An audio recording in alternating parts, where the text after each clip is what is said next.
방탄소년단에게 병역 특례를 주느냐 마느냐, 이 당사자인 BTS는 군대를 가겠다고 했지만 주변에서 더 뜨거웠던 이 논의가 결국 없던 일이 됐습니다. 대중예술인에게 명확히 적용할 기준이 없다는 건데요. 벌써 다른 순수 예술과 비교를 해서 형평성 논란도 나오고 있습니다. 더불어민주당 김병욱 의원과 함께 이 문제 자세히 짚어보겠습니다. 의원님 나와 계시죠? 네, 안녕하세요. 분당 안녕하세요. 출신 국회의원 김병욱입니다. 네, 안녕하십니까. 자, 네. 이 BTS에게 대체 복무를 줘야 한다는 의견, 여러 가지 얘기들이 나왔는데 국방부가 결국 받아들이지 않기로 했습니다. 이번 결정에 대해서 좀 어떻게 생각하시나요? 네, 일단 조금 아쉽고요. 시대도 많이 바뀌었고, 한국이 문화 콘텐츠 강국으로도 세계적으로 인식되고 있고, 이 상황을 좀 감안을 해서 전향적으로 좀 결정해 주기를 좀 바랬는데, 예, 아쉽고 조금 부족하다고 생각합니다. 자, 이번에 이 국방부에서 내세운 논리가 바로 그거였습니다. 명확한 기준이 다른 네. 순수 예술에 비해서 없다. 다른 순수 예술은 콩쿠르나 이런 대회가 있어서 거기서 입상을 하면 이렇게 그 병역 특례 자격을 줄 수가 있는데 대중 예술은 그런 게 없지 않느냐라고 했습니다. 이 부분에 대해서 어떻게 시대착오적이라고 보시는 건가요? 예, 저는 그 부분에서 조금 이해가 안 가는데요. 네네. 기존에도 대중예술뿐만 아니라 전통 클래식 예술도 구체적인 대회명을 쭉 이게 나열해 놓고 있습니다. 예. 약 48개 정도 되는데요. 윤희상 콩쿠르, 어떤 피아노 콩쿠르, 바이올린 콩쿠르 이런 대회명까지 쭉 나열하고 있거든요. 그렇죠. 이 대중예술도 흔히 다 알다시피 미국의 빌보드 차트가 전 세계적으로 인정되는 국제 기준 아니겠습니까? 네. 그리고 영국에도 이런 어떤 차트가 있고 일본과 중국에서도 이런 그 대중문화, 대중예술에 대해서 인기 순으로 순번을 매기고 이런 기준이 있습니다. 그래서 꼭 무슨 이것이 대회를 치러서 상을 받는 것도 하나의 기준이지만 이런 그 온라인 시대에 투표를 통해서 어느 가수가 어느 가수의 어느 곡이 인기가 있고 그 곡에 따라서 순서를 매기는 이런 것도 하나의 저는 기준이 될 수 있다고 보거든요. 네. 이제 중요한 것은 이러한 기준, 다시 말해서 전통 예술 그 45개 정도의 국내 대회를 구체적으로 기술해 놨듯이 이 대중 예술 부분에 대해서도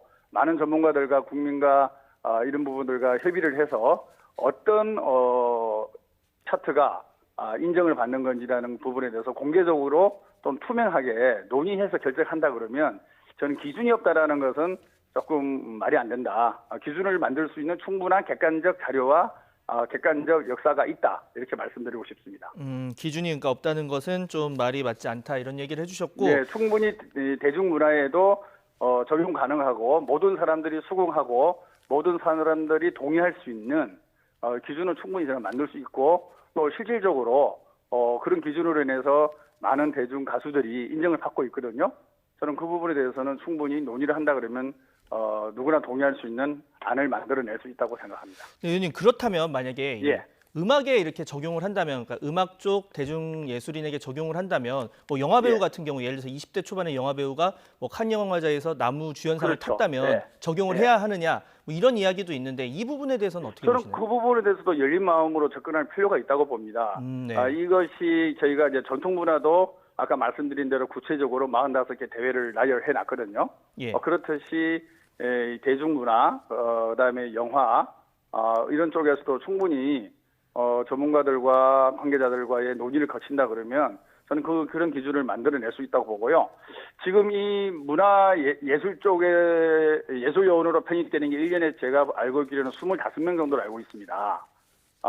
그렇게 많은 인원은 아니거든요. 네. 그리고 이것을 가수 내지는 다른 영역으로 확대한다 하더라도 그렇게 많은 인원이 예술요원으로 편입되지는 않을 거라고 봅니다.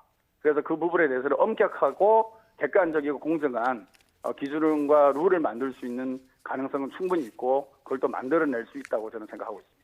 네, 사실 예전에 비해서 이 순수 예술 그리고 대중 예술의 구분이 많이 모호해지는 건 사실인데 이제 가장 예. 반대하는 측에서 이야기를 하는 건 상업성 예. 측면을 들고 있습니다. 가령 예. BTS라던가 배우들이 좀 순수 예술은 좀 어떤 전통적인 예술 문화의 향유라는 공적인 기능이 있다면 BTS가 물론 전 세계적으로 대한민국이란 나라를 알리고 국위 선양의 효과가 크지만 이것이 예. 어떤 전통 문화의 향유는 아닌데 결국 상업적인 측면인데 이것을 왜 특례로 봐줘야 하느냐 뭐 이런 지적도 있는데 이 부분에 대해서도 좀 열린 마음으로 봐야 할까요? 글쎄요, 저는 상업적 측면이라고 표현하기보다는 네. 어느 분야가 더 국위 선양과 국익에 기여를 했느냐로 보는 게 저는 맞다고 봅니다. 예. 저희가 대한민국 남성이면 모두 군대 가는 것이 대한민국의 안보와 국방을 지키기 위해서, 즉 다시 말해서 나라를 위해서 군대를 가는 거잖아요. 이런 그 순수 예술과 대중 예술도 그것이 상업적이냐 아니냐라는 것은 그 잣대의 기준과 나름대로 판단이 전혀 틀리다고 얘기할 수는 없지만 예. 얼마나 그것이 국가와 국위 선양에 기여를 했는지라는 측면에서 본다 그러면은 충분히 저는 달리 볼 수 있다고 보고요.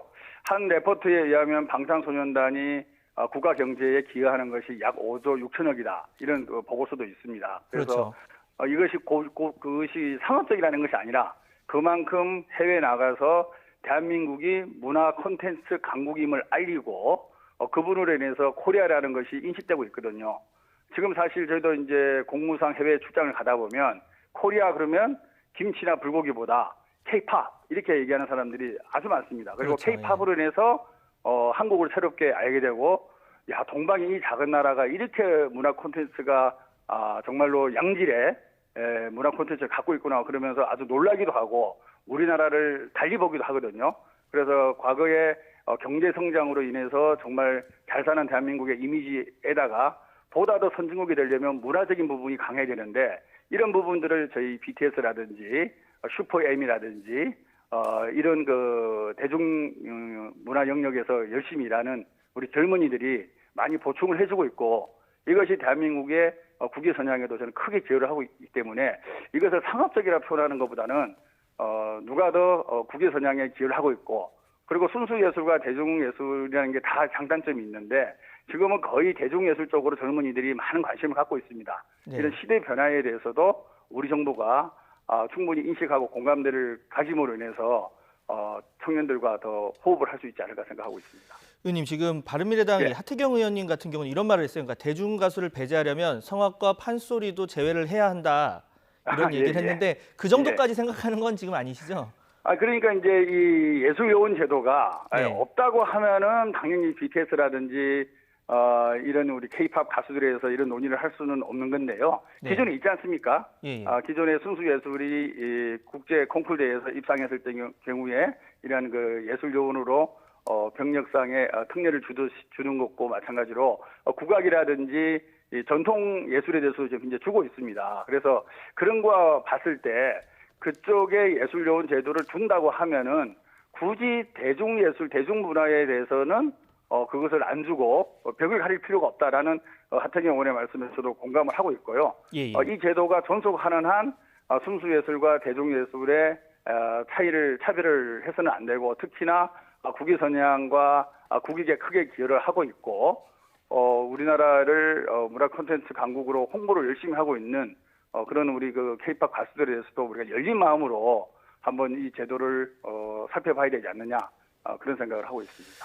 네, 질문 하나만 더 드리겠습니다. 일부에서는 예. 이런 얘기도 있어요. 뭐냐면 그 일반인 사이클 그리고 뭐 예체능 분야 종사자의 사이클이 다르다. 그러니까 20대 초반에 어떻게 보면 가장 왕성한 경제 활동을 하고 또 어떤 전문 분야에서도 가장 활동을 하는데 그렇다면 일정 요건을 충족한 경우에 차라리 군대를 늦게 보내는 건 어떠냐. 병역 특례가 안 된다면 뭐 40세 예. 이후에 보낸다. 뭐 이런 뭐 주장도 나오는데 이런 걸 포함해서 앞으로 그 좀 주장도 뭐 한번 검토를 해볼 수 있다고 생각하고요. 이번에도 정부가 이제 이런 K-팝 가수들에게 예술요원 제도를 적용하지 못한다 하면서 네. 단 저희가 이제 25세 이상 군대를 가지 않은 25세 이상의 대한민국 남성이 해외를 가려면 정부의 승인을 덕하게 돼 있거든요. 예. 그것을 이제 6개월에서 9개월로 연장을 검토하겠다 이런 또 발표를 했습니다. 그래서 네. 그런 측면은 저는 상당히 긍정적으로 받아들이고요. 젊었을 때 그리고 문화 감수성이 아주 뛰어날 때 이런 활동을 열심히 하고 대신에 저희가 아마 30세로 돼 있을 겁니다. 군대 입영 마지막 연기하는 나이가. 그래서 그런 부분에 대해서 대중예술로 국위 선양한 사람에 대해서는 뭐 나이를 30세가 아닌 35세라든지 뭐 40세라든지 나름대로 기준을 만들어서 적용을 하는 것도 예술요원으로 특례를 인정하지 못한다 그러면 차선책으로 충분히 검토 가능한 제도가 아닌가 그렇게 생각하고 있습니다. 네, 알겠습니다. 의원님, 네. 오늘 얘기는 여기까지 듣겠고요. 자, 지금까지 네. 더불어민주당의 경기도 성남시 분당구 을 김병욱 의원과 함께 이야기 나눠봤습니다. 오늘 연결 응해주셔서 감사합니다. 네, 감사합니다. 고맙습니다.